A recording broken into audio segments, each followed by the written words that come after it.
outage that selectively killed out all the projectors in all the classrooms. So it's going to be a chalkboard, this old style lecture. Just some announcements. Homework 4 is due on Tuesday, and I suspect you should, at least in terms of the material covered, everything that you need to do the homework, we've already covered it, so you should be able to do the homework. There's a question about kernels. We'll be finishing kernels now, but even based on the lecture from the previous class, you should be able to do the kernels part as well. Any questions about the homework? Any issues with the data and stuff? Yes? Maybe probably I missed this portion of the class, but how do you initialize the weight vectors for what? For the homework, for example. For SVM. So it doesn't matter. You could initialize it to 0. It really doesn't matter because the problem is convex. So it doesn't matter where you start, you will end up at the bottom. So typically I just end up initializing it to 0. Or if you feel fancy, you can initialize it to random weight. But it really doesn't make a difference. It's hard. Same holds true for like cost function, different values in Q and C. What's the cost function? The cost value of the C. The C. You need to do cross validation. You should do cross validation to figure out what's the best value for C, because it's a hyperparameter. Yes. For the coding question, the margin is to be calculated based on the points, or are we trying to take the margin which includes some of the points? So yes, in fact, someone actually mentioned this at the end of the last lecture as well. So this data set is actually just some real world data. It's not linearly separable. There is no hope for finding a margin that if you actually run SVM and you compute the minimum value of y w transpose x divided by absolute value of the norm of w, you will get a negative number. Why? Because y w transpose x, there will be some points for which it's negative because the data set is not linearly separable. So what do you do? Remember our discussion from the last class. There are these alphas. Basically the point, I'm trying to ask which points define the classifier. So find, just for this problem, you might as well report both these numbers, both the following numbers. One, the minimum value of y w transpose x, including the sign and all that, which should be a negative number, and also the smallest positive value of y w transpose x. So we'll report the negative value and the smallest positive. Yes. Other questions? Yeah, isn't there, so I kind of asked this on the form, isn't there kind of a degree of freedom in what point you choose as your closest point that you're using to measure margin, and then anything else that falls in the margin or is misclassified is just going to be contributing to slack? Yes, but then you're minimizing the slack. Since you're minimizing the slack, those points, there's only one answer. If you want to see the boring answer to that question really is this problem is convex. So all minima there will be at most, so either you have a minimum or you have a flat surface where they're all equal. Right. Okay, that makes sense. Okay. Other questions? So for those of you who came late, today it's going to be an interesting experiment where we're going to look at kernels without slides because the projector seems to, doesn't like today. Just for your reference, all the slides are anyway online, so if those of you will have laptops, you can follow along, but I'm going to just follow the slides from this device here. So in the last class, we were looking at how to use support vector machines. Actually, not even support vector machines. How do you get nonlinear predictions using this machinery that we have for training linear classifiers? And one of the things that we saw was, but even before that in the previous class, we looked at the stochastic gradient descent algorithm, I see the camera is following me. Okay. The camera doesn't have to follow me. You can just put it on the whiteboard, on the blackboard. Yeah. Trying to make it interesting. Or I can just stand here. I can just stand. So anyway, we looked at the algorithm for training this support vector machines, and stochastic gradient descent. It's an industrial strength algorithm that's probably the most popular optimization technique in machine learning. And after that, we went to this idea of kernels. Kernels as a trick for training nonlinear classifiers. And what we saw was specifically for support vector machines, after optimization, we are going to train a weight vector W, and the weight vector, it turns out, is, by the way, can people at the end see this? Okay. Is the sum over all training examples of some alpha I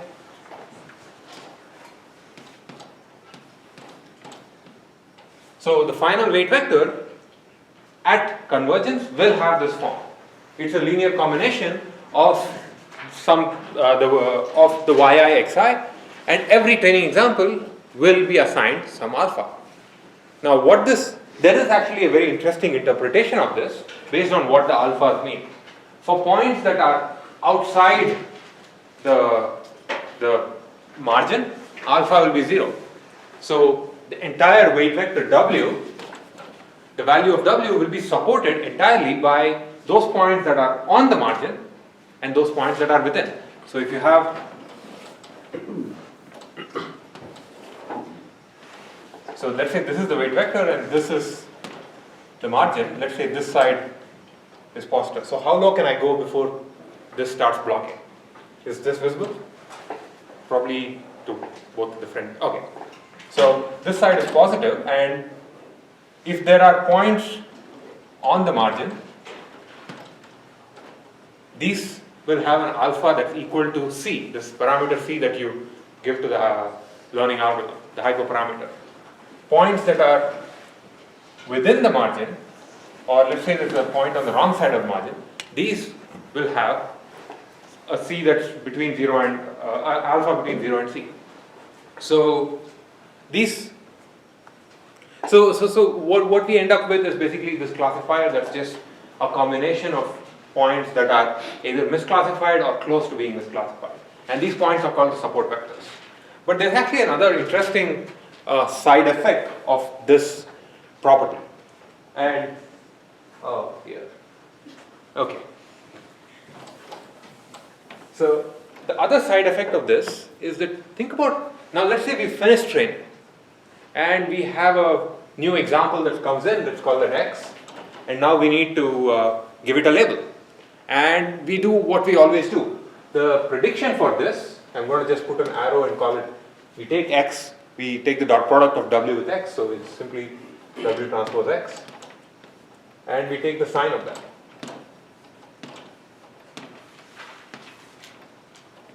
So the classifier simply maps any new point to the sign of W transpose X. But we know that W is of this form. So this value is simply the sign of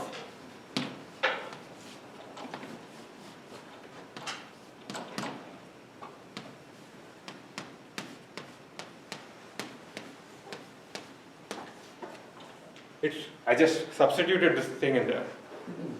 But because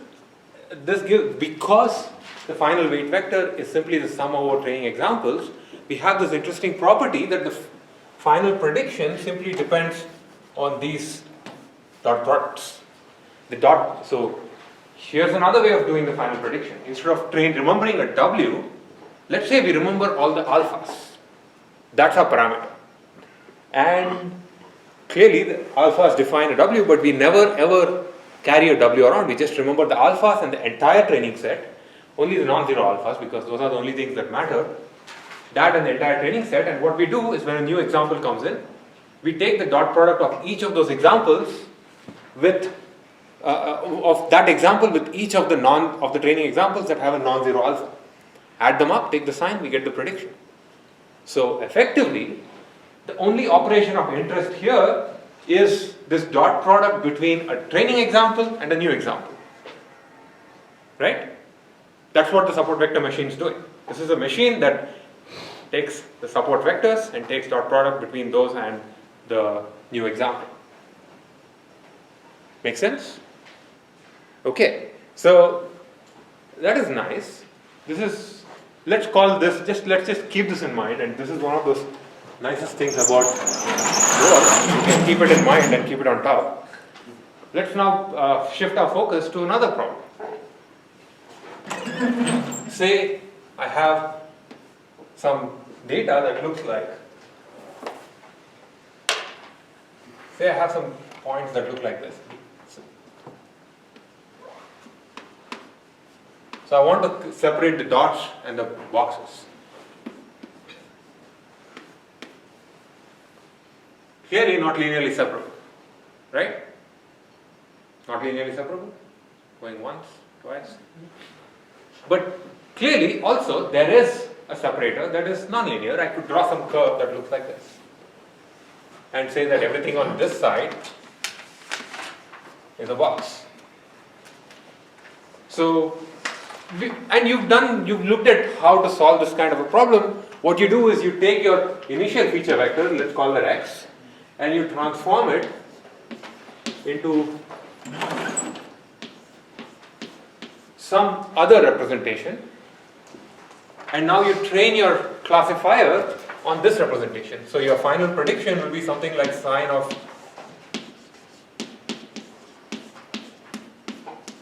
something like this. So you take your original representation, which is just, so it could be something like, say, x1, x2, and you transform it to, say, x1, x2, x1 square, something like this. And now when you take a dot product and your corresponding, say when I say dot product of this with, say, a weight vector that has 4 elements, I get a term that's quadratic because I get W4 times x2 square. So now I'm able to describe surfaces that these separating hyperplanes that are not linear anymore. This feature transformation trick allows me to use any machinery that you have for training linear classifiers to train nonlinear classifiers, provided you are able to invent the appropriate transformation. Of course, there's this game of what is the right transformation. I mean, you have no idea. You're just given a data set and you're hoping that you can find the right transformation. We'll avoid that question for now, or I'll avoid that question for now and maybe make it a homework question. And you've done this something like this for your homework, where you try to classify points inside a circle as positive and outside as negative.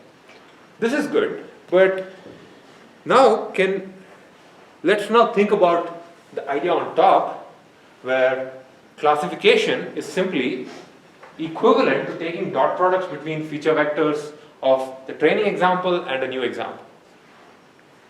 If I have done a transformation, what will the dot product be between? The transformations. So just following that chain of logic, after training W on this space, my final weight vector will be sum of some alpha I, yi. I just replace x with phi of x, right?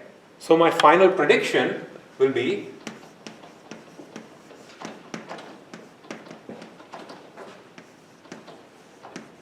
sine of what? If I want to take the dot product of W and phi of new x, features of some new input, just applying the same sort of thing. Sum of the alpha I, yi, u of xi equals u of x. Right? So once again we are looking at this quantity here, the dot product, this time of not just the original features but the transformed features. So if only we had some computationally efficient way of computing these dot products, this prediction would be so much faster. The kernel trick is an answer to that question. So what you do is notice that both here and on top, this dot product is some function of xi and x.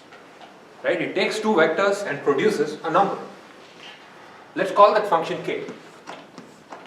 I'm going to call this function that takes two vectors, let's say x and z, and produces some real number. In this case, this is simply the dot product of the transform features. This function k, if I had this function, if I had such a function that could, given two vectors, give me the dot product in some transform space, then the prediction would be I could just replace this with k. Sum of alpha I, yi, k of x, and k of xi, comma x.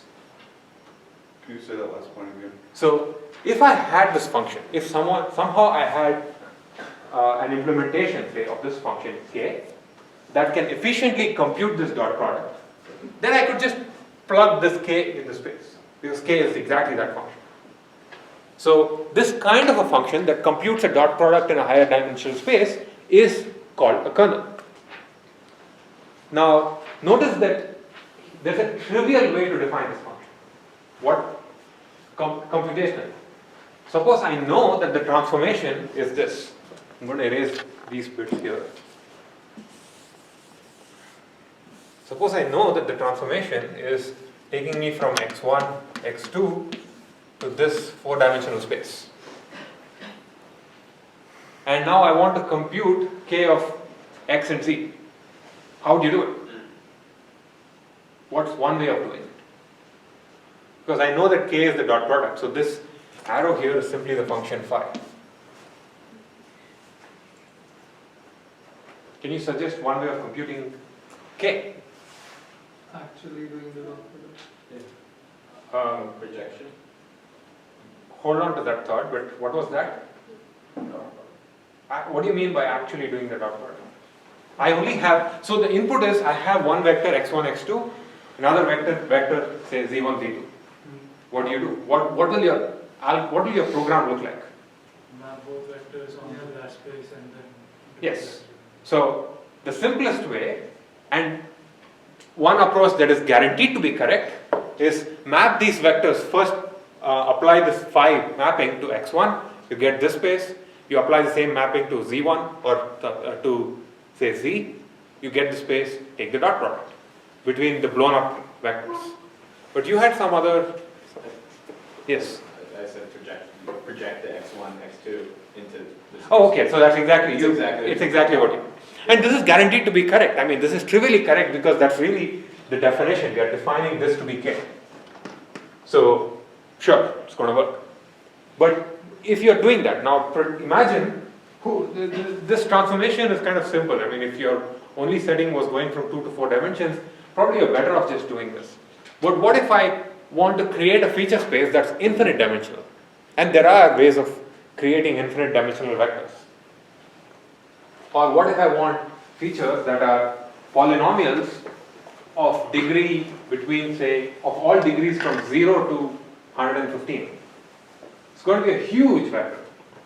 And then I need to compute the dot product. So you're paying a computationally you're paying a big price.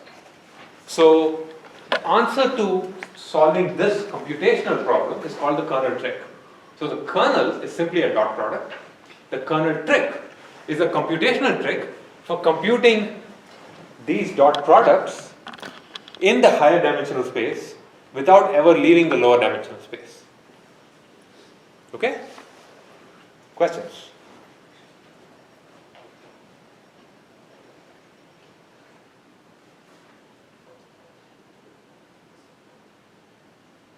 So the size of the W below and the size of the W after is not the same, right? it's clearly not. The size of the W above is the size of X, because W is just sum over X's. X's are all vectors. The size of W here is the size of phi. So it's in the higher dimensional space. So yes, and keep that thought in mind. In fact, that's going to be very important. Even though by going to a higher dimensional space, you get more expressivity because you're able to capture more functions. Doesn't mean that learnability is improved because the size of W is the number of parameters. It's linear in a higher dimensional space. VC dimension is D plus 1. So learnability becomes, you're paying a price in the form of learnability and trying to gain expressivity. So if you go to an infinite dimensional space, does that mean you have an infinite Yes, dimension? absolutely. If you go to an infinite dimensional space, you get an infinite VC dimension. So what's the use of doing that? Because you can pretty much express any function. So and in fact, there is a popular kernel called the Rbf kernel that some of you may have heard of. We'll see that in a minute. The Rbf kernel has an infinite dimensional, blows up to the infinite dimensional space. There's a remote question. Can you provide a small sample of that concept applying the kernel from lower to higher space without going into the higher dimension? Yes, we are going to. So the question was, can we see an example of this idea of the kernel trick? And that's pretty much going to be the content of the next, say, 20 minutes of our lecture. Another question. Yeah, so how about that summation? Computational, it might be a lot of samples that you have to sum up. Right, and that is true. Computationally, that is going to be problematic. But the one thing I can offer you on that is most likely it won't be too many samples because we only need to sum over the support vectors. So hopefully if your data is okay, you'll not have too many support vectors. There is no free lunch. I mean, you're going to have to do some computational work. What you do gain is you don't have to do the blown up feature space. Go to the blown up feature space. So I can see you guys are eager to see examples of this kernel trick. So consider a polynomial. Consider the following transformation. Phi of, say, I'm going to use, there's actually a bigger example on the slide, but I'm going to use a smaller one because I can only write so much. So let's say the original feature vector looks like, say, three-dimensional x1, x2, and x3. And I'm going to transform it to a much bigger space. The phi itself looks like this. It is all the x1, x2, x3, and then x1 square, x2 square,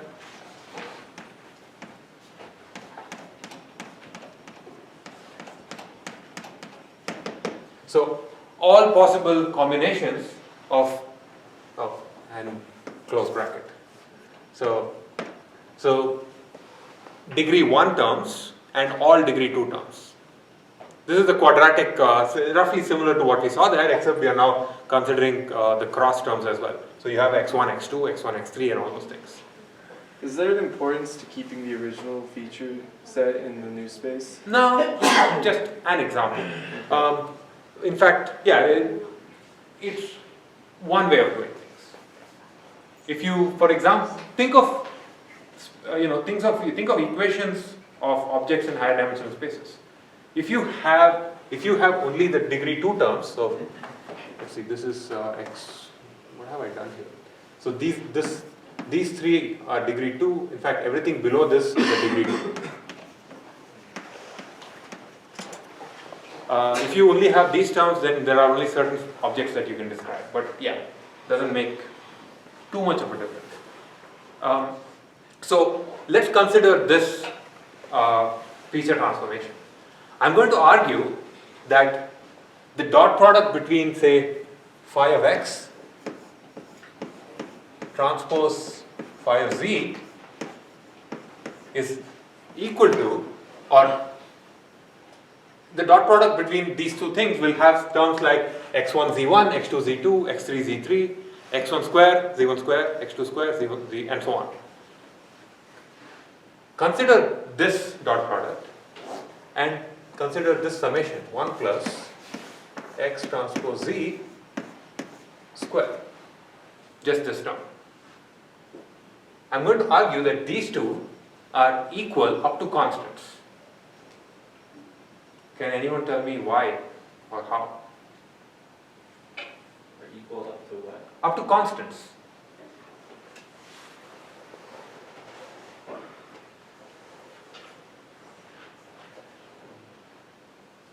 Let's expand this summation. So this is simply 1 plus x1 z1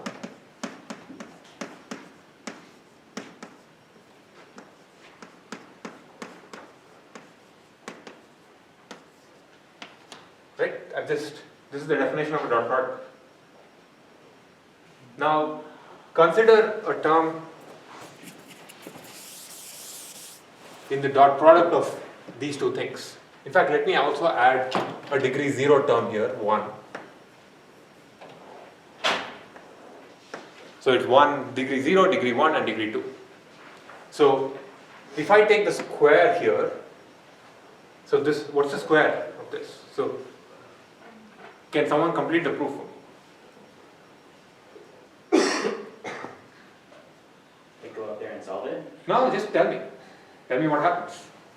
So I'm arguing that this and this are equivalent up to constants. So for example, so let's just expand the square. This will be 1 plus this square plus this square plus this square. So that is x1 square, z1 square plus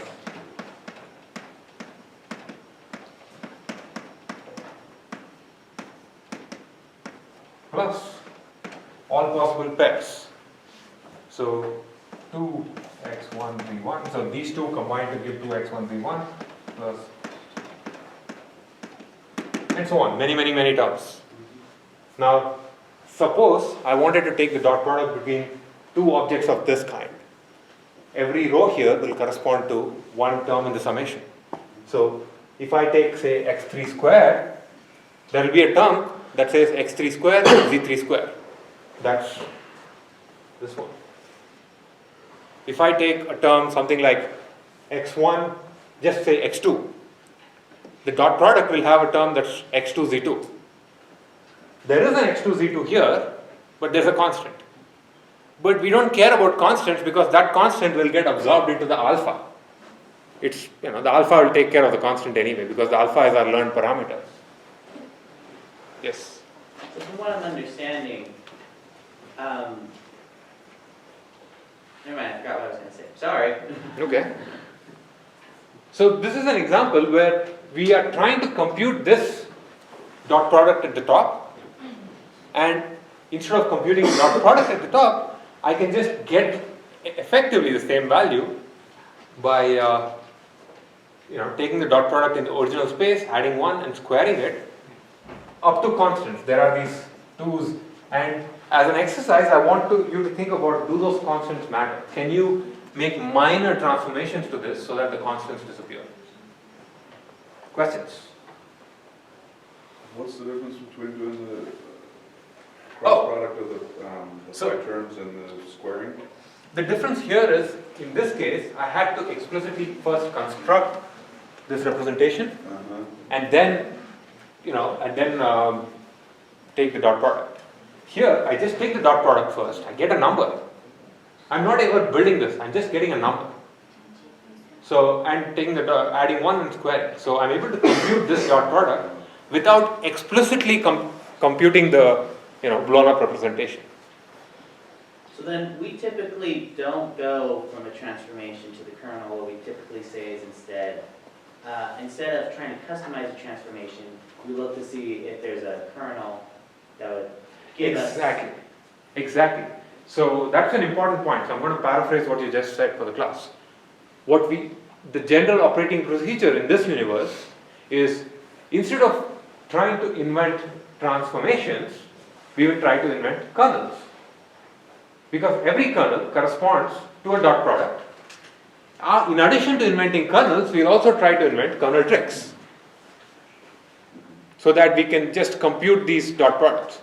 So in order to use this kind of an idea, in order to have any hope that this will work, we need a learning algorithm that does not explicitly learn the W's but actually learns the alphas. And there are variants of the SVM learning algorithm that actually only functions in the space of the alpha, and that lets us just use whatever kernels very easily. I'm not convinced that what we have on the right is more efficient than computing the dot product. Aren't we still multiplying every term together? No, of course not. So let's take an example. The biggest thing I see is, biggest optimization is just memory space in general on that one. Well, there's also a computational thing. But you still have every term. No, this is only to prove things. Oh. In practice, what I would do is you'll have two vectors. Say xi might be say 1, 2, and 3, and the new thing would be just say 1, 2, and 3. Let's say, or let's say 1, 1, 1. I'll just take the dot product of these things. So I get some number that's 6 plus 1, 7 square. And I'm able to do this without, building this or taking the summation or anything. Where's Z? Z is the other one. So I'm using Z as, so this is one of them, that's another one. So in the definition of the function, I've been trying to use Z as the kernel as a function between two vectors x and z. When it's used, it will be applied to one example from the training set, xi, and a new example that needs to be classified, that's x as written on top. So you basically need to compute the dot product between phi of xi and phi of x. This is a particular kernel trick for a particular transformation. Yes, this is a particular kernel. This is called the quadratic kernel. In fact, this trick applies not just for quadratic but also for arbitrary polynomials. You don't need degree 2 here. If your blown up feature space was just instead of degree 2, degree 115, you just compute this dot product and raise it to the power 115. The constants not matter because you could apply rotations and scalings to the... Yeah, but then that doesn't matter so much because those constants will get absorbed into the W basically. Right. You still can learn the W that appropriately does the scaling and rotation. These alphas aren't based on components. The alpha multiplies the whole vector, right? Sure. So it seems to me like it would just be certain elements in your vector that are scaled, which it doesn't matter when you do the sign, right? What do you mean? I don't know. Never mind. Well, it'd be nice, it'd be easy to see if that entire thing was just multiplied by 2 or Instead of thinking of it that way, I'm going to give you a different feature representation that solves all these problems. So that's why you maybe have to do a rotation. Now let's just take the following quadratic space. 1, x1, x2, x3, root 2, x1 square, root 2, x2. Actually, all of these have root 2. Basically, you just put a root 2 in front. Now this doesn't have root 2, just these 3. So you have a root. You basically get these 2's by putting root 2's on each of the phi's. Oh, I see, yeah. And once you put a root 2 there, the corresponding weight in W there must be a weight that correspondingly scales. If you didn't get that, it's okay. It's just a technical point. It's something to think about. Kernel is just this function, 1 plus x transpose. No, kernels are dot products. Kernels are, actually that's a good step forward. Now, first of all, what is a kernel? A kernel is any dot product in some higher dimensional space. There is a technical definition. It should be it's called a reproducing kernel Hilbert space, but it doesn't matter. Think of a kernel as a dot product in some space. And the kernel trick allows us to compute these dot products without leaving your ambient space, your low dimensional original space. So all you need is to define this function k. Now the next question is, I don't care about these feature transformations. I really don't want to think about this feature transformation and such things. Let me just give a function k. Some function that takes two vectors and produces a number. So can any function work? Because all you need is a dot, some number that relates to vectors given to So in this case, for example, given to features, given to examples, you need to convert it to some similarity, let's call it. Dot product is like a similarity. Will any function work? The answer is clearly no, because not all functions are dot products. A kernel has to be a function that is a dot product in some higher dimensional space. And there are ways of checking this. So in the interest of time, I'm going to let you guys read the content on how to define this formally. There are simply speaking, there are two ways of checking if a function is a kernel function. The direct way is to write down this big matrix. If I can, given any training set, I can consider, for example, a matrix where if I have two elements, I can compute its value, the value of the kernel, some function, right? Given the k is a function that takes two vectors, I can apply it to all pairs of training examples. Let's create a matrix where the ijth element is this value. I can create a matrix, right?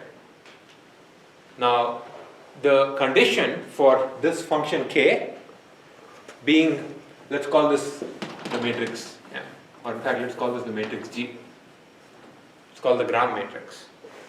The condition for this function k, for it to be a valid kernel, is that this matrix has to be positive semi-definite for any possible values of any subset, any finite training set. Who remembers positive semi-definite? Yes? Determinant is greater than or equal to 0. No? Every eigenvalue is greater than or equal to 0. Yes. Well, positive, greater than 0, Yes. right? So it turns out there are like so many definitions of positive semi-definite. The one, at least for me, the simplest way of thinking about it is if you have a matrix M, you pre-multiply it with some vector z and post-multiply it with some vector z. For every such vector, this quantity has to be positive, non-negative, greater than or equal to 0.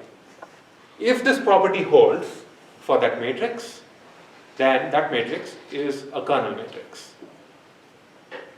That's the direct way of doing this. But there are also other indirect ways of deciding whether these functions are kernels, because remember, as someone pointed out, we are basically playing the game of, is this, instead of inventing feature transformations, we might as well equivalently invent kernels. But in order to define something, we can make whatever arbitrary feature transformation you want, because you can, map one vector space to another. But you cannot make arbitrary function. You cannot take an arbitrary function and say that it's a kernel function, because it has to satisfy this function. So satisfy this property. The Gram matrix should be positive semi-definite. So it's just there is actually a more rigorous definition of this, and actually it's there on the slides. This is called the Mercer's condition.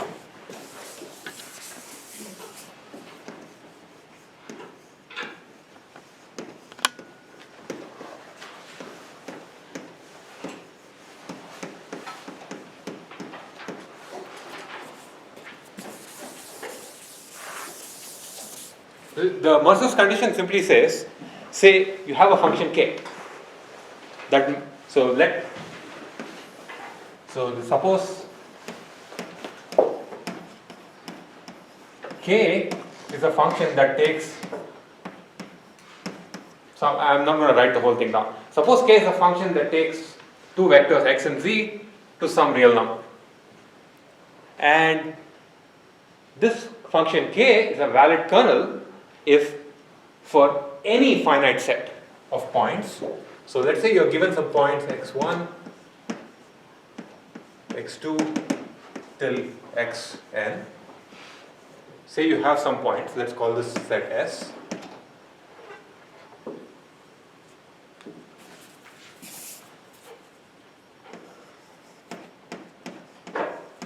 Given k, and S. This function K is a kernel if for any such set, if you take the sum over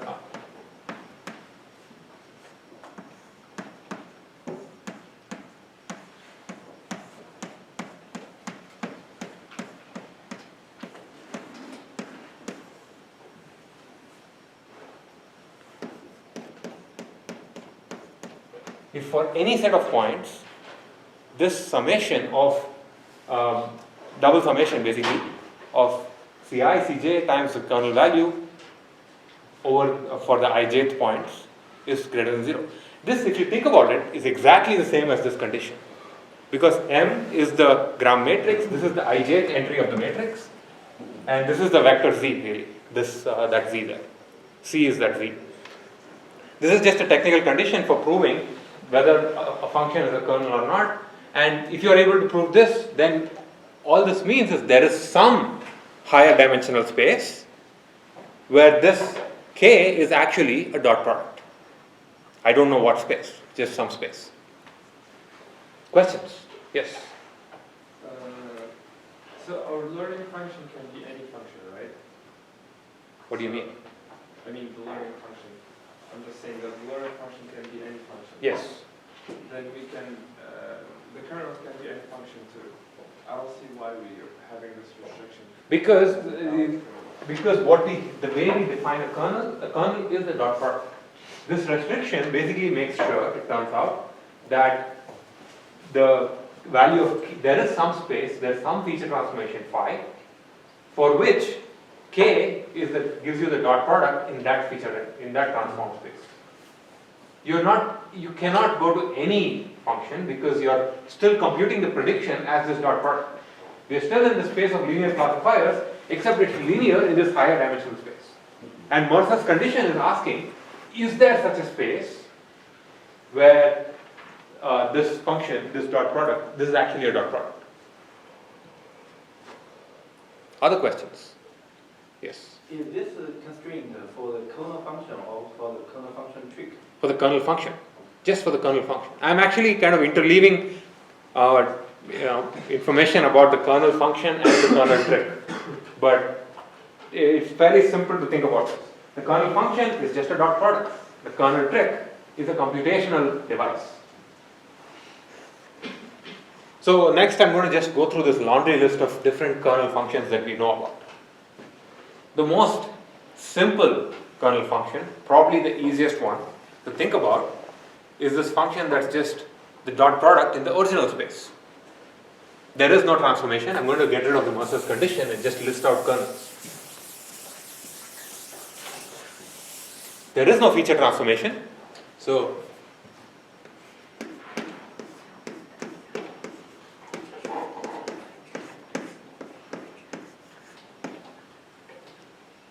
it does nothing. The feature transformation is simply the identity. So this is clearly a dot product in some space. In fact, it's the dot product in the original space itself. And this is called the linear kernel. So effectively what we've been doing so far, everything that we've been doing so far, are learning algorithms for the linear kernel. Because, linear classifiers. So another kernel, so I'm going to call this I'm going to start numbering these.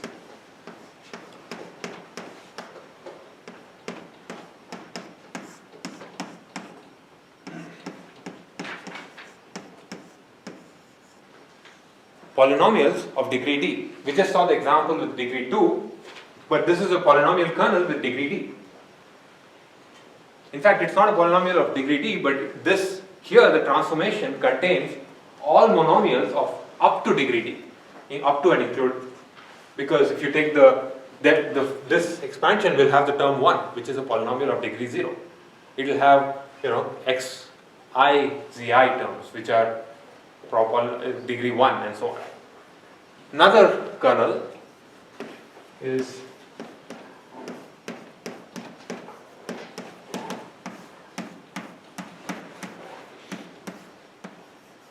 just for exactly degree d, polynomials of exactly degree d. And this was roughly the question that you asked before. Why do we need the original space? If you want only degree 2 terms, then you don't add the 1. And basically what the difference between these two is saying, here I only care about feature interactions at degree d. Here you're saying you care about feature interactions of all degrees up to d.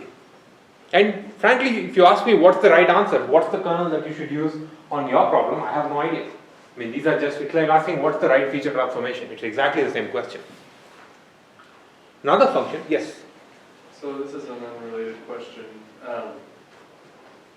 With perceptron, we found that we want to do an averaging perceptron. Right. Now this is similar to the perceptron except for maximizing the margin. Is there a concept of averaging support vector machine? There is actually. In fact, the idea of averaging is not even related to just perceptron. Averaging shows up can be applied to any classifiers. And in general, averaging makes the classifier more robust. But empirically, I have personally found that averaging support vector machines does not give much of a boost for the following reason. Why do you need to average perceptron? Because the perceptron algorithm by itself does not have any VC guarantees. Turns out, averaging, actually voting, but averaging is like a cheap version of voting.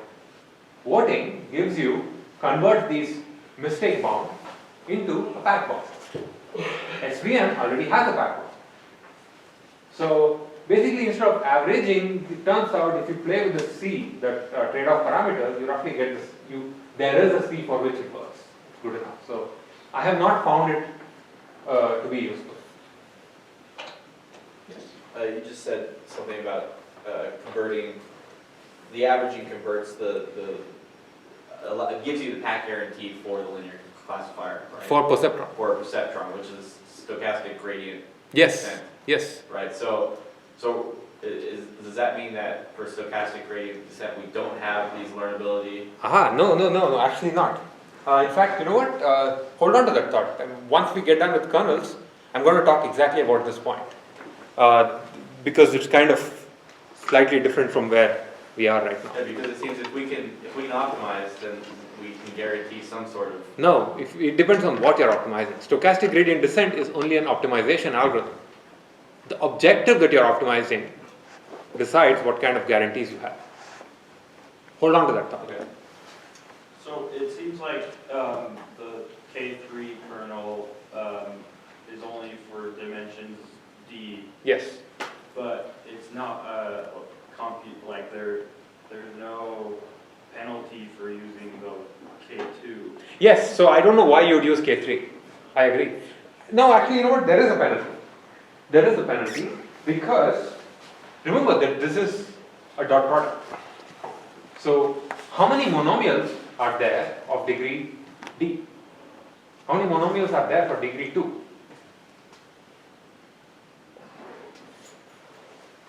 Roughly order of n squared. Right? Well, so your dot product is the same for both of them? No, not the dot product. Your effective, the dimensionality of your transformed features is different here and here. The transformation here contains only degree D elements. The transformation here contains all elements of degree 0 to D. So this takes you to a space that is higher dimensional, right? Yeah. Higher dimensional means higher VC dimension. Higher VC dimension means bad sample complexity. So for this one, you need more training examples than this one. Computationally, they are the same. But here, you are going to pay the sample complexity price. Yeah, I was just wondering if there's any way to think about why they could be computationally the same. Like, it's just odd to me to think that with like 2 features, you only have so much expressivity, and then you could just like do like a dot product like you normally would, and then squared, and then suddenly you have all like you could have 100. Like sure. D could be 100. You could have tons and tons of. Right. The effect it's the same question as asking if I have if I just take if I use my monomials as degree say 2, suddenly I can express much richer functions just by simply squaring. It's exactly the same. In fact, it's not like it's identical to what I just said.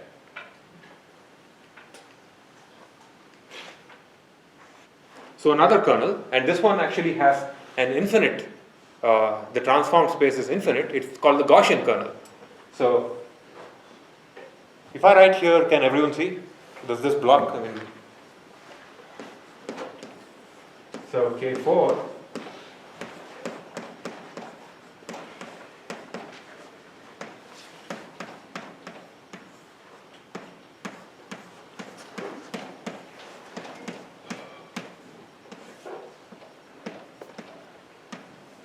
something like this. Yeah, I'm just going to put a C here. It doesn't matter. Okay? So you call it the RBF, right? This has two different multiple names. This is called the Rbf kernel. Rbf stands for radial basis function. This is also called the Gaussian kernel because that's Gaussian, and it also gives you a dot product in some higher dimensional space. So one way to think about this is x and z are, if the distance between x and z is 0, if they are the same point, then this quantity is e power 0, which is 1. If the distance between, if x and z are very, very far away, this quantity becomes large. E power minus a large quantity is basically very small. So if points are very far away, you get a small dot product. If points are basically identical, the dot product becomes close to 1. So that's the hand wavy version of the proof that says this is a dot product. But the more interesting data point here is, how do you prove that? First of all, I just wrote down a function. I can write down any function involving x and z. Why should this be a kernel? How do you prove that this is a kernel? I'll hold, that's an exercise for you, because I'm going to list out a few tricks to prove things as kernels. In fact, I'm probably going to just read them out, and you can go over them on your own time. The most interesting thing here, though, is in these cases the blown up feature space is quite obvious. Here it's the feature space is not blown up. Here is all monomials. Here is just monomials of degree d. What's the blown up feature space here? I'll give you a hint. It's infinite. It's infinite dimensional. What is e power x? So if I write down the series expansion for e power x, you get this, you basically get all polynomials. The Rbf kernel is basically a degree infinity version of this thing. Or roughly, it's not exactly the same, but to some approximation. It's an infinite dimensional polynomial, so it can express any function. And in practice, what you observe is, if you have some training set like this, let's say, in fact, let's say you have a plus,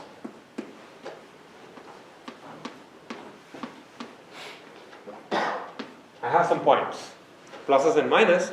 What it turns out the Rbf kernel might often do is it will put circles around all the pluses. If I have a plus here, it will put a circle here. If I have a plus here, it will put a circle here. It will basically take as many circles as needed, or not circles, but closed shapes as needed, as there are groups of positive points. So it can pretty much classify any data, and this is another way of showing that it has infinite VC dimension. Is this also useful in doing clustering? It shows up. C is a hyperparameter for this. Yeah, C is a hyperparameter. If C is very large, that means, so think about what happens when C equals, say, very, very small. If C is very small, basically what you're saying is that dot product, that distance is always going to be very small. Most points are grouped very close. If C is very large, you're saying that the points are very far away. So it's a hyperparameter that gives you some prior expectation of how close or far you expect the points to be. So you say that that's an infinite kernel, Right. or we can represent any function. Yes. why do you say we don't know what kernel to use for learning a particular function? And you can just use that. Yeah, because the problem with that, the good news about the Rbf kernel is that it can represent any function. The bad news about the Rbf kernel is that it can represent any function. It can represent any function. I mean, your V3C dimension is infinite. You need infinite training points to get any generalization guarantees. This comes with no guarantees. Just because it fits it can overfit any training set. In fact, the Rbf kernel is prone to overfitting. It can represent any function. It will also represent the noise in your data. So there is no, this is a kind of a beast to tame. It doesn't work. It doesn't generalize too well.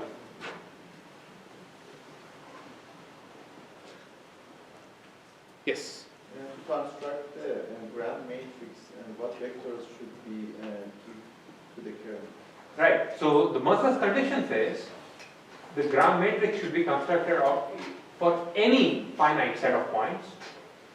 The gram matrix should be positive semi-definite. For any. Okay. So I'm going to wind up this section with some notes, some points about how do you construct new kernels. Say you have a bunch of functions that someone tells you are kernels. You can there are just operators that you can use to construct new kernels. If you have a function k, you multiply it by some constant, c times k is a kernel function. You can prove all these things formally by actually all of the proofs can be proved using this. If you have k, then c times k is kernel. If you have a function k, k1 and k2, something like this, the sum of these things is a kernel. If you have a kernel function and you take e power that, exponentiating gives you a kernel function. There's a list of this on the slides, you should go over this. Multiplying two kernels gives you a kernel, adding two kernels gives you a kernel. Before giving if you have a kernel and you have a feature transformation, another feature transformation, then you can apply the feature transformation, give that transformed features to the kernel, you'll still get a kernel. Why? Because it's still a dot product. So I'm going to wind up this the section on kernels by giving another example of the kernel trick. So by actually giving a concrete example of how the kernel trick can be applied. Or not applied, but how this kernel trick functions. Suppose I have, and if you notice, one thing that I've done throughout the semester is anytime I want to give a convenient example, I go back to Boolean functions. Because they're just clean and easy to handle. So suppose you have some x, some input, let's say in fact, I'm going to define the following feature transformation. Phi of x, where x is actually a Boolean vector, is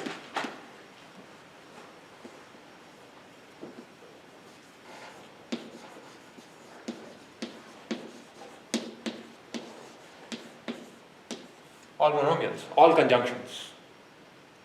So if you have, say for example, x is x1, x2 and x3, then phi of x will be, say, x1 and x2 and 3.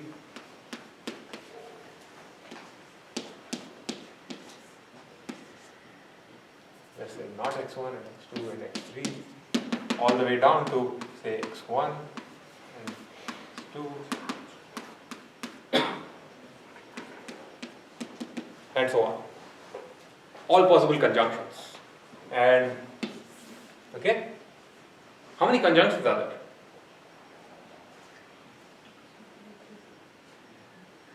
We've seen this. 3 to the n.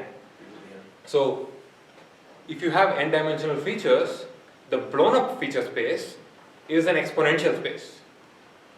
And I'm going to state this without proof, and actually there's a proof sketch in the slides and it's actually an exercise, and I very, very, very strongly recommend that you work this out. The so if for any x at z,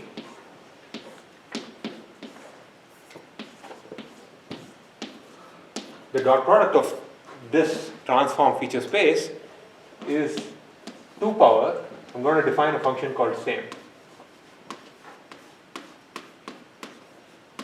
So 2 power same xz, where same is the number of places where x and z agree on the original space. So for example,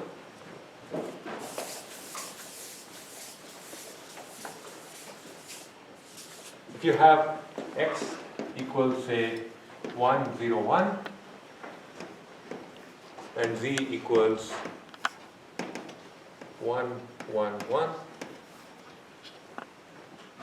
I can compute this phi of x, I can compute phi of z, take the dot product, and its value, this claim says, is equal to, there are 2 places where it's the same, here and here. The middle one is different. So there are 2 elements where it's same, it's simply 2 power 2.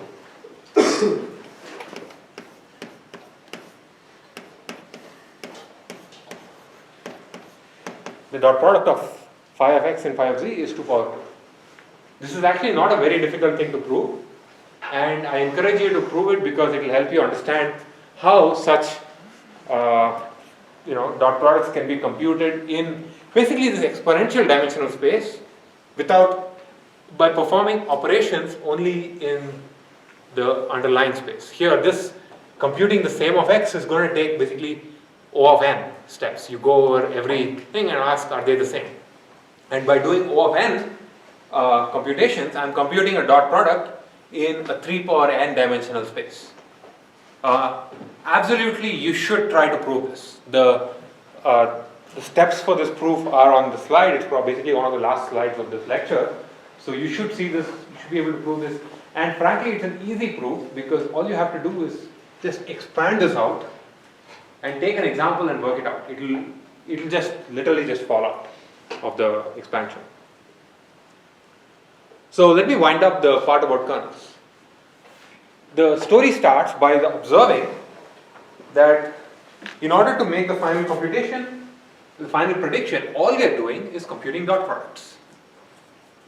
But if it so happens that the final weight vector can be expressed as some summation over training examples like we had for the SVM case on top, then computing dot product between the weight vector and a new example boils down to computing dot products between training examples and this new point. If you're computing, and this does not matter whether you are in the original space or in the transformed space. So then we start exploring this idea of dot products.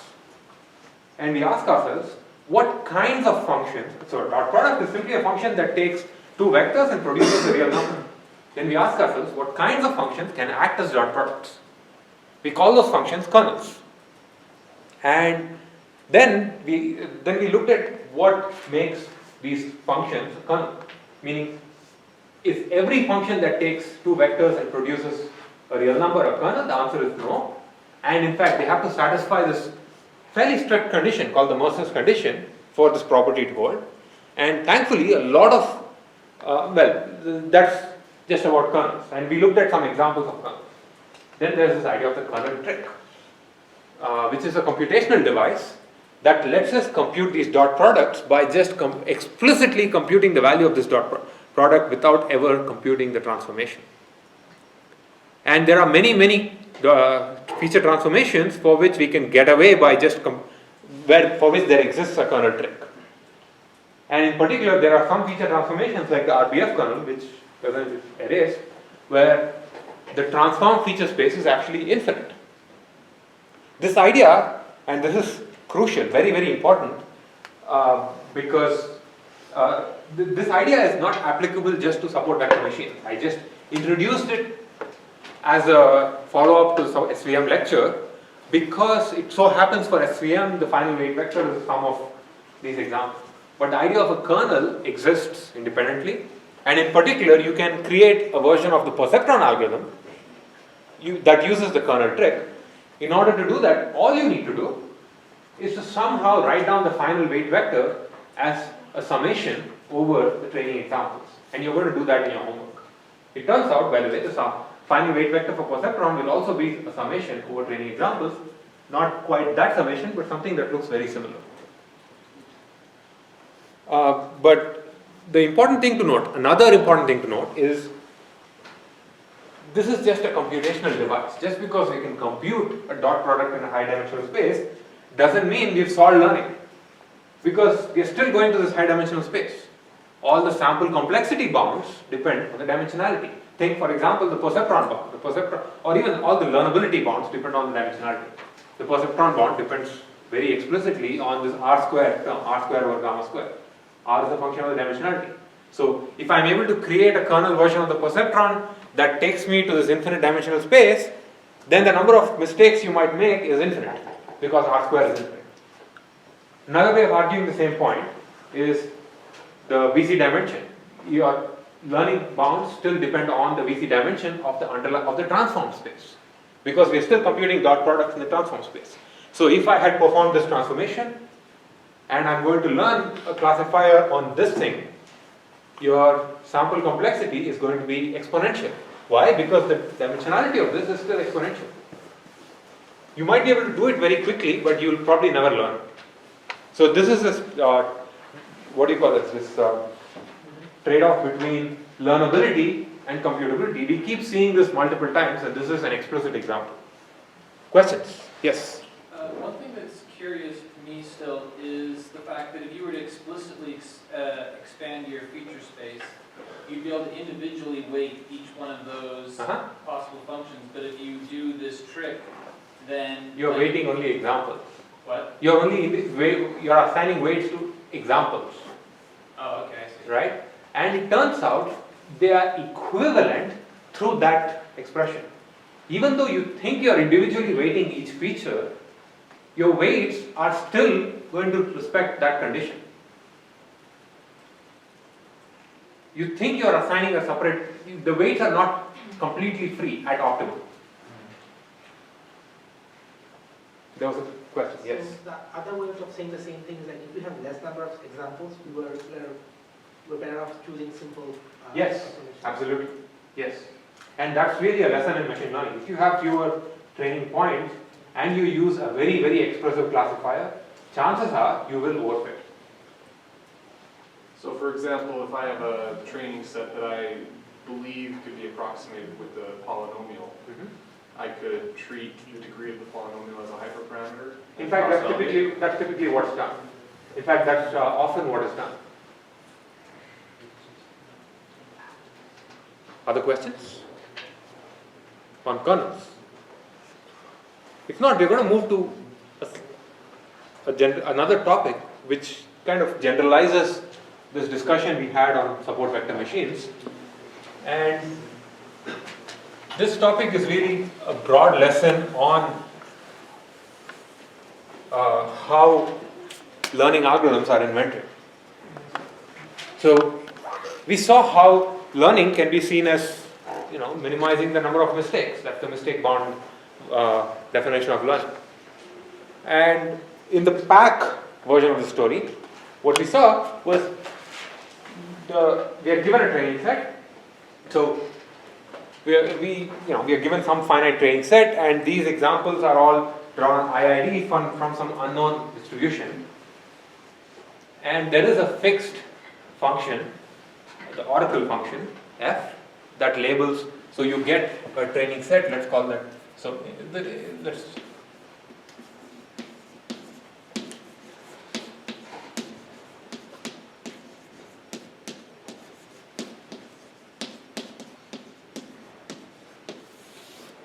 So we're given some fixed training set. Let's call that S. It consists of examples x1.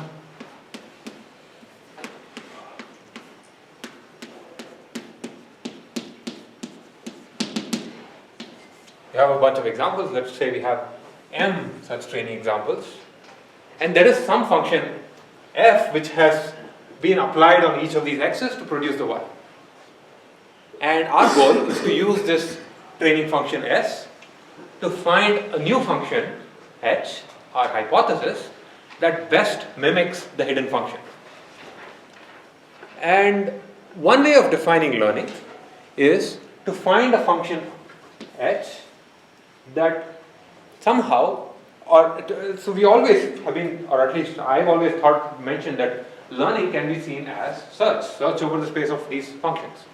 And what I can do is to create some cost function, let's call it loss. So there's a function L that applies to, in fact, let's think about it this way. There's some function L of h, that simply penalizes bad hypotheses, bad functions that are far away from f somehow. And if we had this magic function L, it's called the loss function, or risk, some people call it risk. If we had this L, then I can simply define learning as some optimization over the space of h to find the one that has the lowest loss. But unfortunately, we don't have a good definition of it. So another thing that we saw was we care not about the error on the training set, but we care about generalization. So I'm going to define learning as find the hypothesis that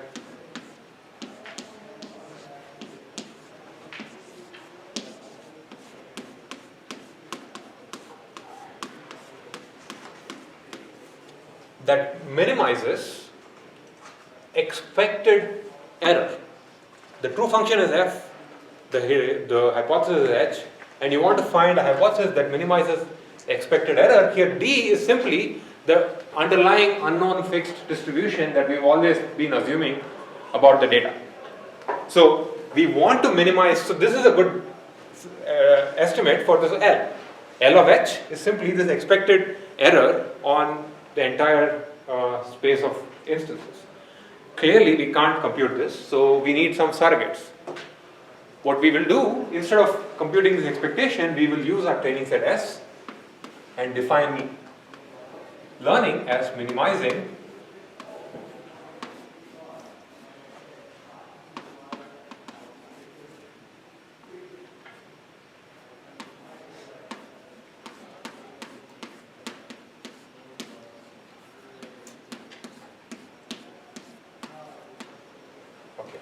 let's make it simpler.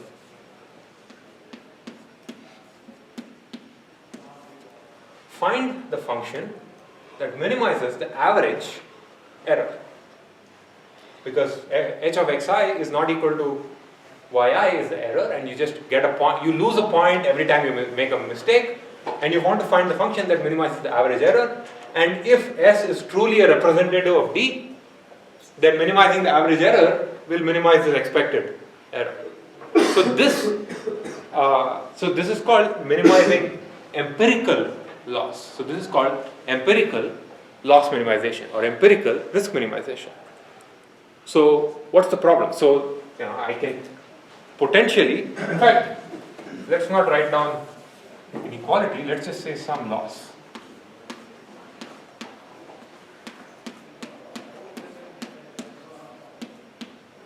Let's assume that this loss is differentiable. We can use everything we know from calculus, and we can write down an optimization problem that, like we did for support vector machines.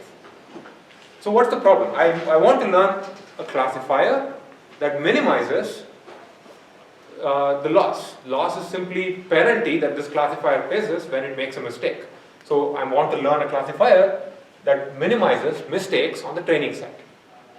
Yes? Are we prone to overfitting again? We are prone to overfitting. Yes. The problem is the absolute minimum here may be a classifier that has zero loss. Zero loss simply means that this classifier makes no mistakes on the training set. But what we really care about is generalization. So we are prone to overfitting, and the answer to that is, how do you control for overfitting? Regularization. We need to somehow, I'm going to erase this bit, we need to somehow penalize functions that are very complex, that are large, like big decision trees, for example, or that have very small margins. So there will be another term here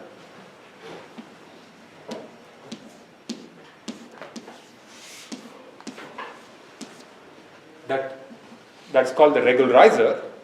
The regularizer penalizes functions that are too complex. The empirical loss penalizes functions that are very wrong on the training set. And now learning is actually not just minimizing the loss, but minimizing the regularized loss. And this lambda is a trade-off parameter. In the SVM story, we had this lambda-like thing on the loss. I've just put it on regularizer. It's roughly, it plays a similar role. Questions about this general strategy? And we've seen some variant of this before. So this is just, you're presenting this in the broader... This is the broad, really broad version of this. Okay, so the question I want you to think about now is, what's a good candidate for L? Any complex questions? Any? Complex? Most complex. Is that what you care about minimizing? I erased the other one, but what we had here was minimize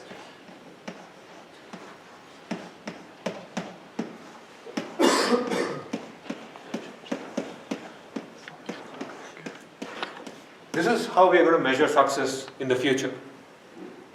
We want a classifier that has low expected error. What should be L that maps to this? What's the ideal loss? What if the loss could just be error? You lose a point every time you make a mistake. Right? So that is called the 0-1 loss.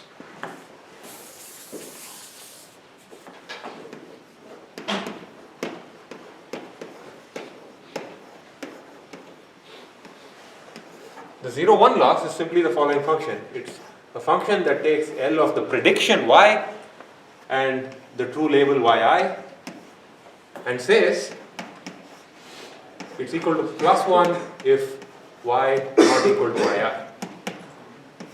And 0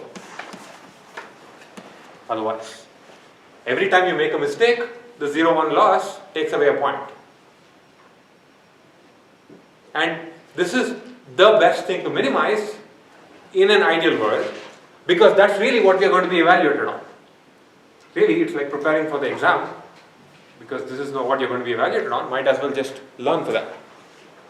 So the best loss in an optimal setting here is the 0-1 loss, but life is not all that easy. It turns out minimizing the 0-1 loss under this framework is actually an NP-hard problem. So it's intractable. There is no algorithm that can efficiently minimize the 0-1 loss, even though that's the loss function that we are going to be evaluated on. So the answer to this, it turns out, is to invent surrogates. Minimizing the 0-1 loss is not tractable, so we are going to start coming up with surrogate loss functions that basically penalize mistakes and yet allow for efficient optimization. We've already seen one example of a surrogate loss function. Which one? The hinge loss.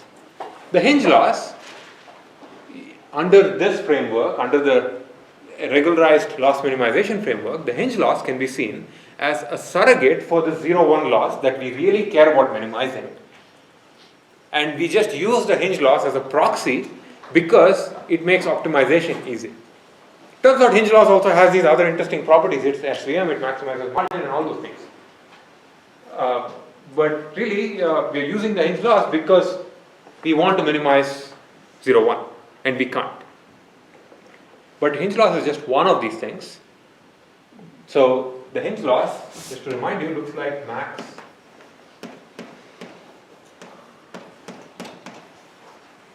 so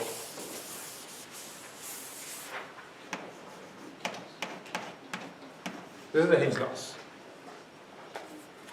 Turns out there are many other loss functions. There's a whole zoo of loss functions, and it turns out you have already seen and implemented another one, and that's called the perceptron loss. The perceptron loss minimizes. The perceptron loss is simply this function.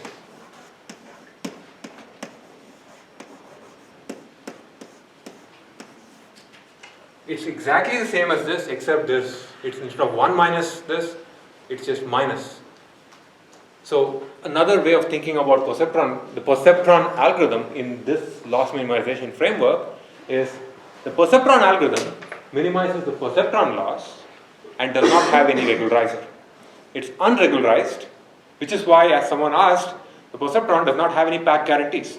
Regularization gives you the pack guarantees.